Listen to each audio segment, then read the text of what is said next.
অন্তর্ভুক্তিমূলক টেকসই ভবিষ্যৎ বিনির্মাণ বিকশিত নেতৃত্বে এগিয়ে যাবে প্রতিবন্ধী জনগণ। এই প্রতিপাদ্যকে সামনে রেখে নানা আয়োজনে মংলায় কারিতাস খুলনা অঞ্চলের আয়োজনে ৩৩তম আন্তর্জাতিক প্রতিবন্ধী দিবস ও ২৬তম জাতীয় প্রতিবন্ধী দিবস পালিত হয়েছে।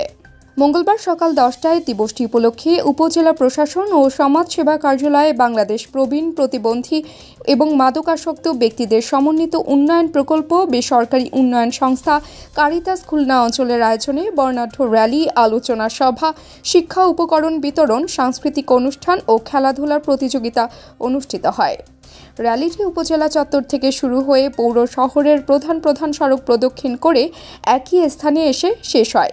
পরে উপজেলা পরিষদের অফিসার্স ক্লাবে উপজেলা নির্বাহী অফিসার আফিয়া শারমিনের সভাপতিত্বে আলোচনা সভায় উপজেলা সমাজসেবা কর্মকর্তা SM মাসুদ রানা, উপজেলা মহিলা বিষয়ক কর্মকর্তা ইশরত জাহান, কারিতাস SDDB প্রকল্পের মংলা কর্মকর্তা মিতা হালদার সহ বিভিন্ন প্রিন্ট ও ইলেকট্রনিক্স মিডিয়ার সাংবাদিকবৃন্দ উপস্থিত ছিলেন।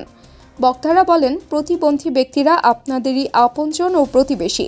বর্তমান বিশ্ব দ্রুত পরিবর্তন হচ্ছে। এই পরিবর্তনের সঙ্গে তাল মিলিয়ে প্রতিবন্ধী ব্যক্তিরা প্রতিনিয়তই পিছিয়ে পড়ছে বা বাদ পড়ছে, যার ফলে উন্নয়নের ধারাবাহিকতা অনেকটা ধীর হচ্ছে।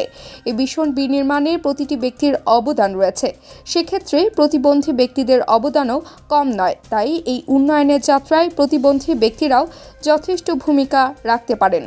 সভা শেষে কারিতাস খুলনা অঞ্চলের পক্ষ থেকে আর্থিক সহায়তা, প্রতিবন্ধীদের মাঝে বিভিন্ন শিক্ষা উপকরণ, খেলাধুলার প্রতিযোগিতা বিজয়ীদের মাঝে পুরস্কার, প্রতিবন্ধীদের মাঝে হুইলচেয়ার ও গবাদি পশু সহ বিভিন্ন উপকরণ দেয়া হয়।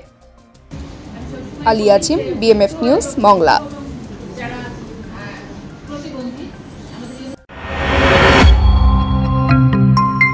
BMF নিউজ, মানবতার পাশে সব সময়।